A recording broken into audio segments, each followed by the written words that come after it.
welcome to Over and Out. We have a very special bit of news to announce, and that is that we have a sponsor for the show. We're very happy to have Skrill Money Transfer on board. Now, with Skrill, you can transfer money to India for free from Australia, where I am, and from the UK, the US, Canada, South Africa, Europe, and there are no transfer fees. And you can get some pretty great rates as well. So thanks to Skrill Money Transfer for coming on board. We've got a lot to talk about, a little bit of a love triangle happening in Bangalore. What's going on with a certain MS Dhoni? Chepik in a spin. Stay with us. We're going to roll the bumper and get Mr. Bharat Sundaresan in the room.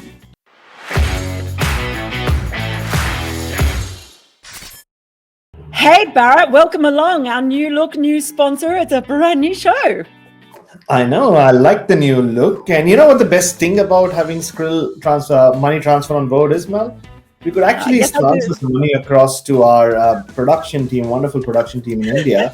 Especially one of them, I think, can do with it just to fix his hair, if nothing else. Oh, the wonderful Muku who always looks after us. Yeah, we'd be very excited to pay him and maybe get him a hairbrush because it's magnificent. His hair beats yours every day of the week. Well, let's get into our over of goings on at the league that must not be named. First up, well, there's a little bit of a love triangle, a bit of a threesome thing happening in Bangalore. Now, what's going on there, do you think? Let's explain what we're talking about first of all. We're talking about Glenn Maxwell, and we're talking about Virat Kohli, and we're talking about, of course, Virat Kohli. Well, Virat Kohli and AB de Villiers have had this incredible love affair, which goes back almost to a decade now, Mel. To the extent I remember our great friend Lerato, the former media manager of the South African team, telling me about how AB de Villiers would get a little awkward during the 2015 tour of India. He would be sitting with his South African teammates, and Virat Kohli would come and hug and cuddle him, and it's been genuine love.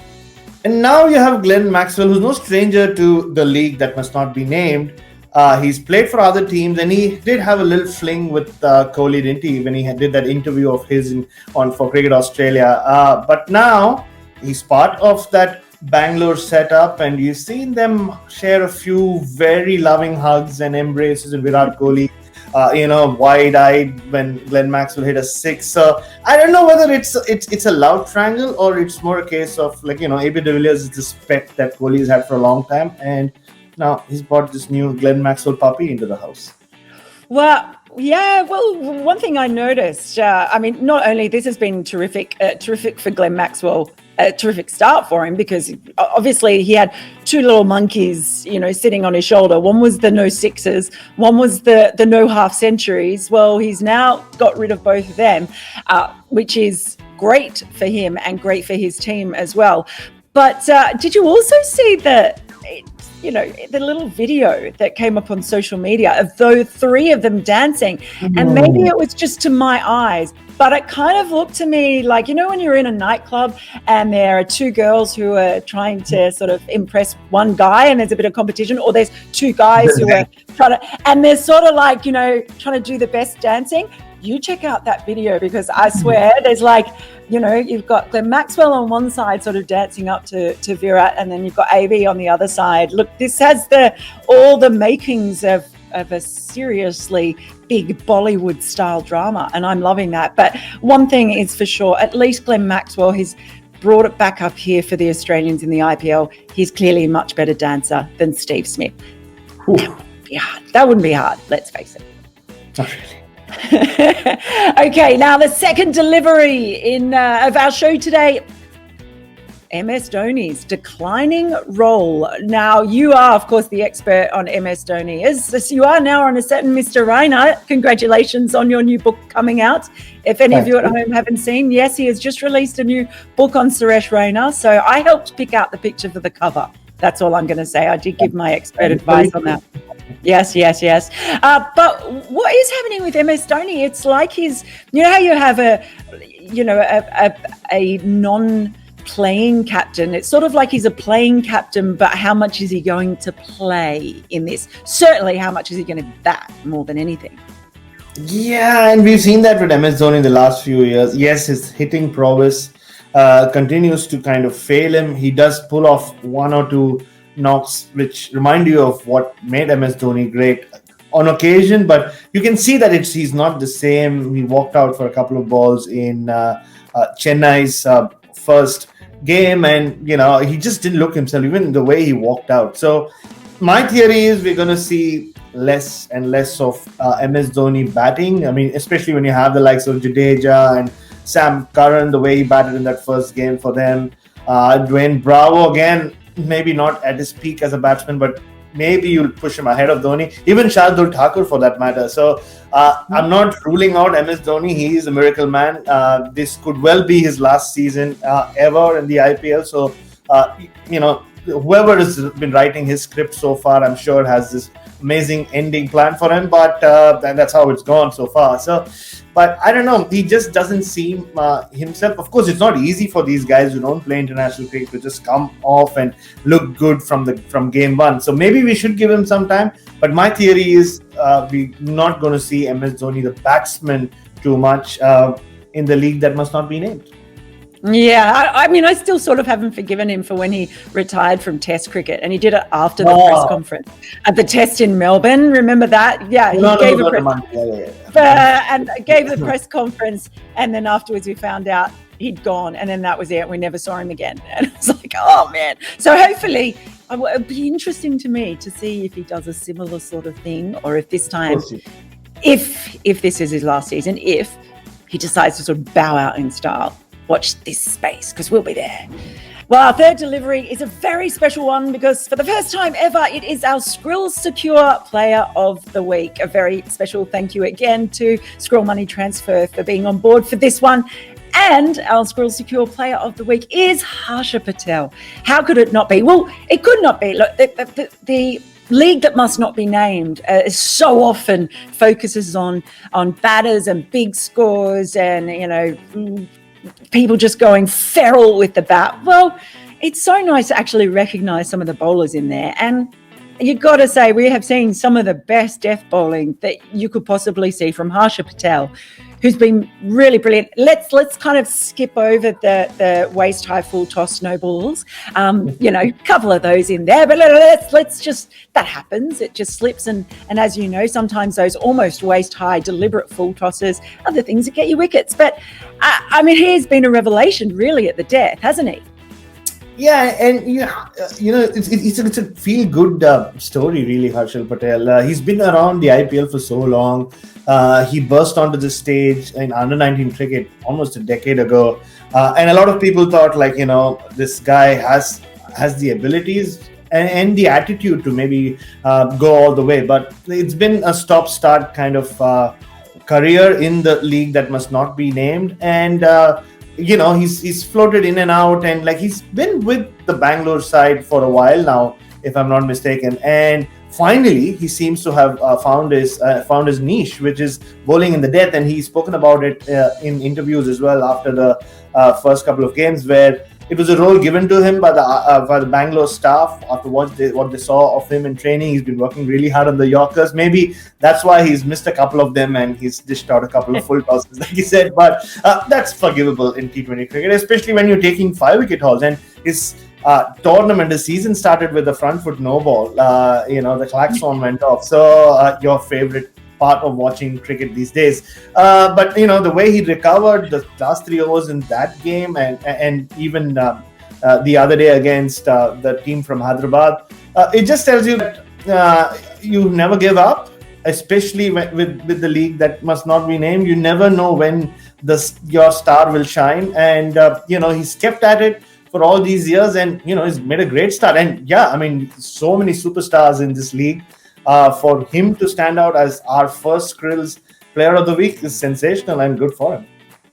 Yeah, absolutely. We'll have a bit more on some local players as well coming up pretty soon. So that was our Skrill Secure Player of the Week, and a big thank you again to Skrill Money Transfer. Don't forget, you can transfer money to India for free from Australia, which Bharat and I are from. Bharat and I are the UK, the US, Canada, South Africa, Europe, all to India, no transfer fees and some brilliant exchange rates.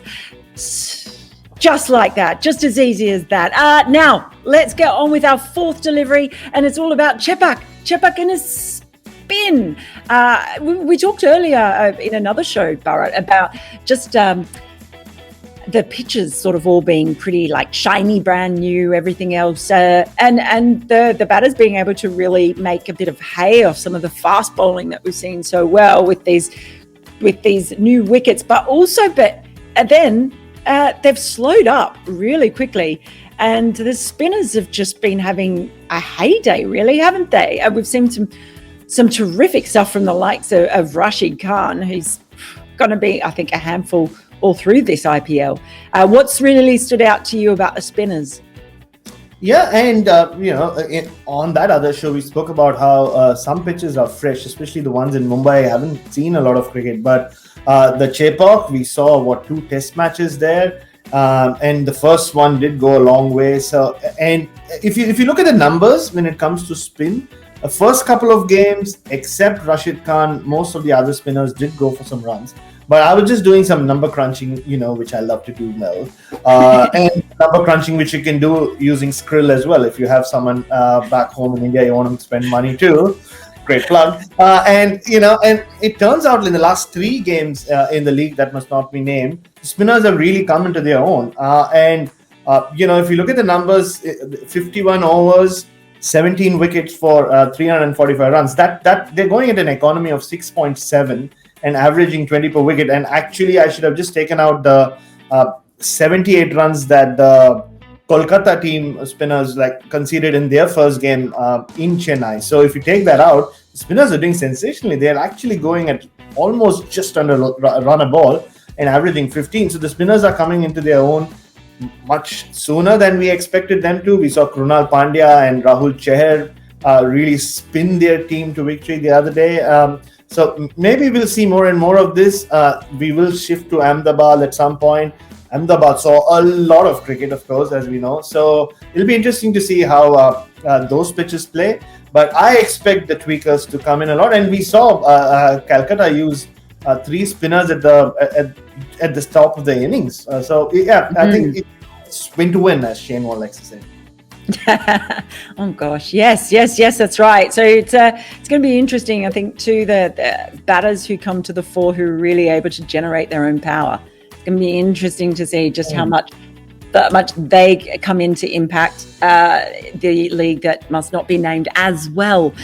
Okay, our 5th delivery of over and out. Well, we touched on it a little bit. It's all to do with local heroes, because Bharat, it really, really did strike me looking at this again, watching the league that must not be named from Australia, and all these Indian players who've come through the Indian domestic system having their moment to shine on cricket's biggest stage, let's face it, when it comes to T20 cricket, really, or arguably.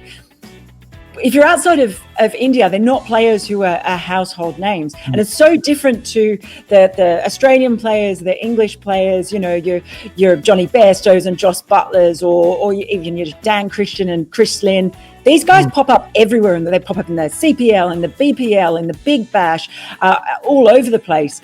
So you kind of get used to seeing them on the T20 circuit. But for these Indian players who can't go and play in other leagues around the world, this is their one opportunity to shine. So for me, that's a really exciting part of the tournament so far, is the way that we keep seeing these players, some of who've been around, they're not all young players, but take their moment on the big stage. Yeah, and that's the biggest irony, right, Mel? India is the powerhouse of cricket. Cricket starts and ends there, according to a lot of people, whether you look at it positively or negatively. But and the irony there is there are so many players from, say, countries like South Africa or even in Ireland who get more exposure because they play in so many different leagues. But yes, the league that must not be named is the biggest of them all, arguably. Like you said, you do get that massive platform for yourself, but that's the only platform you get. So you really perform or perish based on how you go in those 2 months. And and it's so good to see the likes of Nitish Rana, Rahul Tripathi. They are if you cover cricket in India, you follow domestic cricket in India, they are big names. You follow their scores in different formats. But when it comes to T20 cricket, especially to T20 league cricket, this is your only opportunity. You get to see them, and it's so good to see them perform. Even like, in terms of bowlers, we spoke about Harshal Patel, who's been around for 9 seasons, Murugan Ashwin. So when Praveen Tambe did go and play in the CPL, you felt good, not just because he's nearly 50 and he's still playing cricket at that level, but because he got an Indian star of sorts from the league that must not be named, finally getting a chance to perform somewhere else. And that's never going to change in my book. Indian players will not be allowed to go and play in these overseas leagues, but it's good when some of them like Nitish Rana and Tripathi, like I said, put their hand up and perform. Yeah, it really is good. I'd love to see them. What can I say? I'd love to see them come and play in some other ones as well. Now, our final delivery for Over and Out. It's a bit of a nervy one because it's all about a little virus wobble, as we're calling it. Another case. We had 3 cases, three positive tests before the tournament started, and now there's another one. Bharat, what do we know so far? I mean, yeah, you saw the likes of Akshar Patel and Devdutt Padikkal, who came back and played for Bangalore last night, being the first who tested positive, Nitish Rana being another one. Then you saw Daniel Sams, who had just landed from Australia. Some reports say he contracted it before he reached. Some say no, it was after he reached. So that happened. And then Kiran More, who's been a regular with the Mumbai franchise for quite a while now, he tested positive. And now we just heard a few hours ago, Andrik Nokia has tested positive as well. And he traveled from South Africa with Kagiso Rabada. So, I don't know how Rabada will be looked at in this case, considering they travel together. But it's just one of those things, right? We are somehow conducting this league that must not be named. During this pandemic, which is being ruled by a virus, which seems to be on everybody's lips for good reason. And India is being battered and bruised right now as a country.